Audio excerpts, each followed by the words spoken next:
அஜித் தற்போது பிரம்மாண்ட தயாரிப்பு நிறுவனமான லைகா நிறுவனத்தின் தயாரிப்பில் தனது 62வது படத்தில் கமிட்டாகியுள்ளார். இதன் ப்ரீ புரொடக்ஷன் பணிகள் பரபரப்பாக நடைபெற்று வருகிறது. ஷூட்டிங்கை இம்மாத இறுதியில் ஆரம்பிக்கவுள்ளனர். தற்போது இப்படத்தை அடுத்த ஆண்டு ஏப்ரல் மாதம் ரிலீஸ் செய்ய பிளான் போட்டுள்ளதாக தகவல் கிடைத்துள்ளது. முதலில் இப்படத்தை விக்னேஷ் சிவன் இயக்குவதாக இருந்தார்.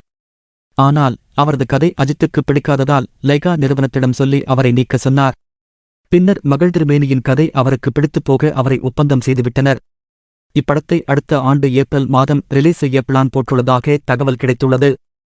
இப்படம் ஆரம்பிக்கப்பட்டு 3 மாதங்களாக எந்த ஒரு அதிகாரப்பூர்வ அறிவிப்பும் வெளியாகவில்லை. இதனால் ரசிகர்கள் கொஞ்சம் அதிருப்தியில் இருந்தனர். படத்தை மகள் திருமேனிதான் இயக்குகிறாரா என்பதே பலருக்கும் சந்தேகம் வந்துவிட்டது. இந்நிலையில் அஜித்தின் பிறந்த நாளான்று 62 டைட்டில் நள்ளிரவில் யாரும் எதிர்பார்க்காத நேரத்தில் வெளியாகியுள்ளது. அதன்படி விடாமுயற்சி என டைட்டில் வைக்கப்பட்டுள்ளது. வீரம், வேதாளம், விவேகம், விஸ்வாசம் படங்களைத் தொடர்ந்து அஜித்தின் ராசியான முதல் எழுத்தான வீல்தான் இந்த முறையும் விடாமுயற்சி என டைட்டில் உள்ளது. இதனால் நிச்சயம் இப்படம் மிகப்பெரிய வெற்றி பெறலாம். மேலும் இதன் டைட்டிலில் சில சீக்ரெட்ஸ் ஒளிந்திருப்பதை பார்க்க முடிகிறது.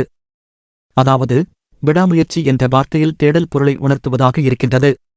எனவே இப்படத்தில் அஜித்தின் வேல் டூர் பயணத்தின் சுவாரஸ்யங்களையும் சாகசங்களையும் டாக்குமெண்ட்ரியாக எடுக்கலாம் என எதிர்பார்க்க முடிகிறது. அது மட்டும் இல்லாமல் போஸ்டரில் சுழல் இடம்பெற்று இருப்பதால் ஒரு கப்பல் பயணத்தை அடிப்படையாகக் கொண்டு கதை உருவாக்கலாம் என்று கூறப்படுகிறது.